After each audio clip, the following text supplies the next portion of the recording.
బ్యారేజీలకు సంబంధించి 6 సార్లు కేబినెట్ నిర్ణయాలు జరిగాయి.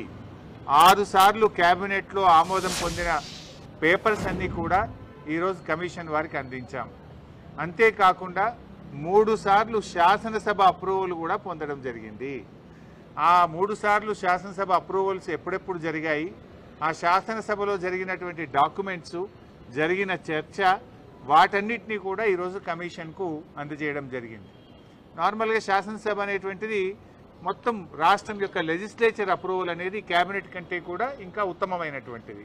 సో 6 సార్లు జరిగిన కేబినెట్ అప్రూవల్ వివరాలను, 3 సార్లు జరిగిన శాసనసభ అప్రూవల్ వివరాలను, చర్చ వివరాలను పూర్తి స్థాయిలో ఈరోజు కమిషన్ గారికి డాక్యుమెంట్లతో సహా మేము అందజేయడం జరిగింది. అయితే జనరల్గా కమిషన్ విషయాలు ఇంకా అది కమిషన్ ఈజ్ ఆన్ గోయింగ్ కనుక దాని వివరాలన్నీ కూడా మేము ఇప్పుడు బయట పెట్టలేము. అయితే ఆ డాక్యుమెంట్ ఇచ్చేసి రిసీవ్డ్ కాపీ మేము తెచ్చుకున్నాం. సందర్భం వచ్చినప్పుడు తప్పకుండా పూర్తి వివరాలు కూడా ఇస్తాం. సో క్లుప్తంగా 6 సార్లు కేబినెట్ అప్రూవల్, 3 సార్లు శాసనసభ అప్రూవల్ జరిగిన అన్ని డాక్యుమెంట్లను ఆధారాలతో సహా మేము అందించాం. ఇంతకు మించిన వివరాలు కూడా ఉన్నాయి వాస్తవానికి, కానీ ఈరోజు ప్రభుత్వం మాకు ఇవ్వడం లేదు. సరే, ప్రభుత్వం మరి కమిషన్కి ఇచ్చింది అని పత్రికల్లో చదివాం. ఇచ్చిందా లేదా మాకు తెలియదు. అందులో ఎంతవరకు దాచారు, ఎంతవరకు ఇచ్చారు, వీ డోంట్ నో. వాస్తవానికి ఆ సమాచారం కూడా నేను అడిగాను. మొన్న ఇరిగేషన్ సెక్రటరీ గారికి కూడా కమిషన్కు మీరు అందించిన సమాచార వివరాలు అందించండి అని ఇచ్చాం. నిజంగా మీరు ట్రాన్స్పరెంట్గా ఉండదలుచుకుంటే సెట్ మాకు ఇవ్వండి. ఇవ్వడానికి ఎందుకు సంకోచిస్తూ ఉన్నారు? You give all the details. ఇచ్చినట్టయితే మరింత పారదర్శకంగా ఉంటుంది కదా. మా అనుమానం ఏంటంటే వీళ్ళు అసలు కమిషన్కు పూర్తి స్థాయిలో వివరాలు ఇస్తున్నారా లేదా, వాళ్ళకు అవసరమైన మేరకే ఇస్తూ ఏమైనా తప్పుదో పట్టిస్తున్నారనేటువంటి అనుమానాలు మాకున్నాయి. అవి నివృత్తి కావాలంటే ఆ కాపీ అంతా మాకు ఇవ్వండి. ఎందుకంటే ఆ రోజు జరిగిన నిర్ణయాలు, క్యాబినెట్ నోట్సు అన్నీ కూడా మాకు అందించండి అని చెప్పి నేను లేఖ రాశాను. ఇస్తే మంచిది, ఇవ్వకపోయినా పర్వాలేదు.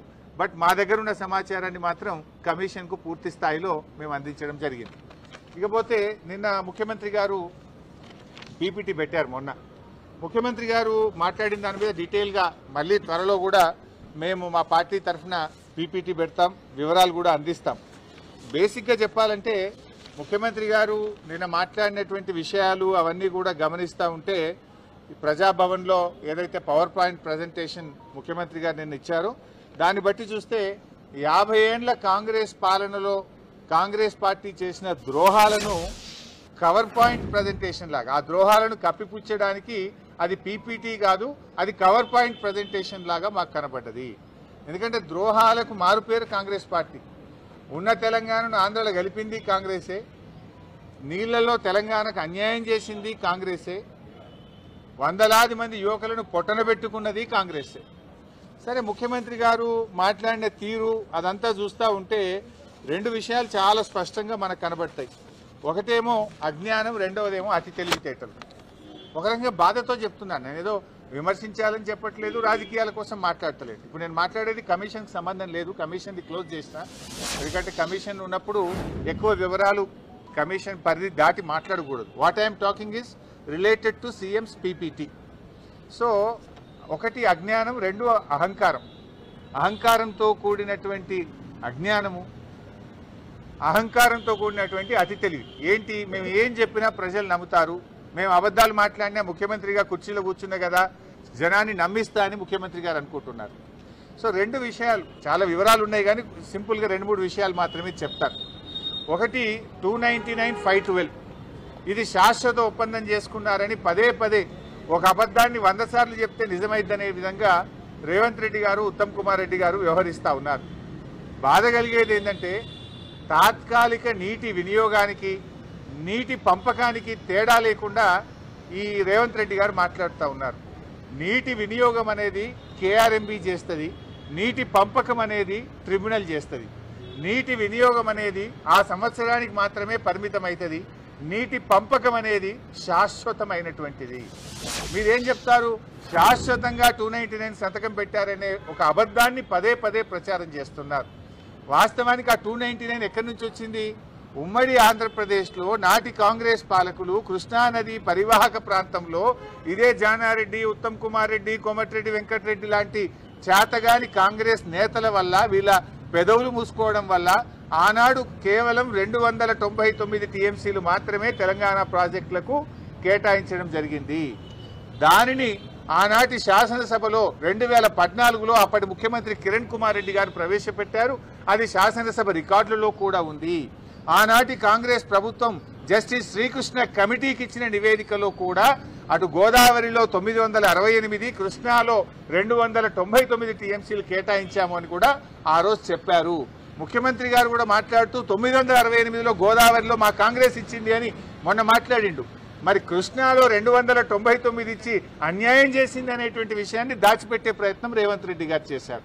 బట్ అయినా ఇలా సింపుల్ క్వశ్చన్ అండి, చిన్న 10వ తరగతి పిల్లవాడిని అడిగినా చెప్తారు. స్ట్రైట్ అండ్ సింపుల్, అర్థం చేసుకోవడానికి చాలా సింపుల్. మరి శాశ్వత ఒప్పందం కేసీఆర్ చేసి ఉంటే సెక్షన్ 3 కోసం కేసీఆర్ ఎందుకు అడుగుతాడు? What is section 3? నీళ్లలో పునఃపంపిణీ చేయాలి. తెలంగాణ ఆంధ్రప్రదేశ్ మధ్య కృష్ణా నదీ జలాలను పునఃపంపిణీ చేయాలి. నది యొక్క పరివాహక ప్రాంతం ఆధారంగా నీళ్లు పంచాలని కేసీఆర్ అడిగిండు. ఎప్పుడు అడిగిండు కేసీఆర్? రాష్ట్రం ఏర్పడ్డ 42వ రోజు అడిగిండు. జూలై 12వ తేదీ నాడు ఢిల్లీలో సెక్షన్ 3 కింద నీళ్లు పంపిణీ చేయండి, మాకు 299 ఇచ్చి అన్యాయం చేశారు, మా తెలంగాణకు 69% నదీ పరివాహక ప్రాంతం ఆధారంగా నీళ్లు కేటాయించాల్సిందే, ఇది మా హక్కు అని కేసీఆర్ రాష్ట్రం ఏర్పడ్డ 42వ రోజు వేశాడు. మరి నేను అడుగుతున్నా, 299కి శాశ్వతంగా ఒప్పుకుంటే సెక్షన్ 3 ఎందుకు అడుగుతాడు? సెక్షన్ 3 విషయంలో ఉమాభారతి గారిని స్వయంగా కలిశారు, గడ్కరీ గారిని స్వయంగా కలిశారు, షెకావత్ గారిని కలిశారు, ప్రధానమంత్రిని కూడా కలిశారు. పలుమార్లు పోరాటం చేసి సుప్రీంకోర్టు గడప దొక్కి కేంద్రం మెడలు వంచి సెక్షన్ 3 సాధించింది కేసీఆర్. సో ఇవాళ రేవంత్ రెడ్డి అర్థం చేసుకోవాల్సింది ఏంటంటే, నీటి పంపకం అనేటువంటిది ట్రిబ్యునల్ చేస్తుంది. ఆ ట్రిబ్యునల్ను సాధించింది కేసీఆర్. ఈరోజు మనకు 763 టీఎంసీల కోసం మన న్యాయవాదులు, మన ఇరిగేషన్ శాఖ పోరాటం చేస్తుంది. దాని మీద మీరు దృష్టి పెట్టాలని చెప్పి నేను కోరుతా ఉన్నా. మీల బోర్డు అనేటువంటిది తాత్కాలిక నీటి వినియోగం మాత్రమే నిర్ణయిస్తుంది. ఇదే రేవంత్ రెడ్డి ప్రభుత్వం వచ్చినప్పుడు 20 నెలలు అయింది. వీళ్ళు కూడా ఇదే రేవంత్ రెడ్డి సంతకం పెట్టి వచ్చిండు 66, 34కు ఓకే. మరి 2024-25 సంవత్సరంలో 299 టీఎంసీలు చాలని, 34% చాలని ఉత్తమ్ కుమార్ రెడ్డి, రేవంత్ రెడ్డి సంతకం పెట్టి వచ్చిండ్రు. మీరెట్లా సంతకం పెట్టిండ్రు? మరి అంటే అది ఆ వాటర్ ఇయర్కు తాత్కాలిక ఒప్పందము. ట్రిబ్యునల్ ముందు అవార్డు పైన ఈరోజు ఆర్గ్యుమెంట్స్ అయిపోయినాయి. ఇంకొక 6 నెలల్లో అవార్డు వస్తుంది. ఇలా కేసీఆర్ సాధించిండు. మీరు మంచి వాదనలు వినిపిస్తే 5-6 నెలల్లో కృష్ణా నదిలో మనకు బ్రహ్మాండమైన వాటా రాబోతా ఉంది. నేను అందువల్లనే మీతో కోరేది, ఆలోచించి ఇప్పుడు మంచి వాదనలు వినిపించి మీరు కృష్ణా నదిలో మన వాటాను సాధించండి. అనవసరంగా అహంకారంతోనో వెటకారంను చాలించండి. తెలంగాణకు ఉపకారం చేసే మంచి బుద్ధితో నడుచుకోవాలని చెప్పి నేను రేవంత్ రెడ్డిని కోరుతా ఉన్నా. చెప్తాను. వెటకారం అహంకారం కాదు, కావాల్సింది తెలంగాణకు ఉపకారం. ఆ బుద్ధితో ఆలోచించండి. నేను సింపుల్గా అడుగుతున్నాండి. అజ్ఞానం అనే ఒక మాట అన్న రేవంత్ రెడ్డి, చాలా పెద్ద మాట అనకూడదు, కానీ నిజంగా బాధతో అంటున్నా. ఎందుకు అజ్ఞానంతో మాట్లాడారు చెప్పాలా? మీరు కూడా వీడియో ప్రజెంట్ చేయండి, ఇంకోసారైనా తప్పు చేయడు. ఆయన పాత వీడియోలు మాట్లాడినవి చూపించండి, ఇప్పుడు నేను మాట్లాడింది చూపించండి. ఏం మాట్లాడింది రేవంత్ రెడ్డి? మొదటి రోజు గోదావరిలో 1000 ఇచ్చేసాయి, కృష్ణాలో 500 ఇచ్చి చంద్రబాబు నాయుడు నీ ఇష్టం ఉండని నీళ్ళు తీసుకపో, 1000 ఇచ్చేసాయి, 500 ఇచ్చి నీ ఇష్టం బుద్ధునంత రాసుకపో, కృష్ణా నదిని దోచుకో అని చెప్పి ఆయనకు బ్లాంకెట్ సర్టిఫికేట్ ఇచ్చిండు రేవంత్ రెడ్డి. అది అజ్ఞానంతో మాట్లాడినటువంటి మాట. ఎందుకు ఈ మాట అంటున్నా? గోదావరిలో 968 కాదు, వరద జలాల్లో 1958 టీఎంసీల హక్కు ఉన్నది. 2918 టీఎంసీలు గోదావరిలో తెలంగాణకు రావాలని కేసీఆర్ ఆ రోజు మాట్లాడినరు. 2918 రావాలని కేసీఆర్ అడిగితే రేవంత్ రెడ్డి 1000 చాలు, ఇక చంద్రబాబును మొత్తం తీసుకపో అన్నాడు. ఎప్పుడైతే ఈ విషయాలు నేను బయట పెట్టినో తన అజ్ఞానాన్ని గ్రహించి నాలుక ఖర్చుకొని రేవంత్ రెడ్డి ఇప్పుడు నిన్నేం మాట్లాడతాడు అంటే, లేలే వరద జలాల్లో మా వాటా ఉన్నది, అందులో కూడా మేము మాకు ఇవ్వాలి కదా నువ్వు అని ఎప్పుడు మాట్లాడిండు? ఆయన అజ్ఞానాన్ని మేము బయట పెట్టి, అయ్యా కేసీఆర్ 918 అడిగిండు, నువ్వు 1000 అడిగినావు, ఇది తెలంగాణకు అన్యాయం అని చెప్పి నేను డాక్యుమెంట్లు బయట పెడితే ఆయన అజ్ఞానాన్ని సవరించుకునే ప్రయత్నం చేసిండు. కృష్ణాలో కూడా ఏమంటాడు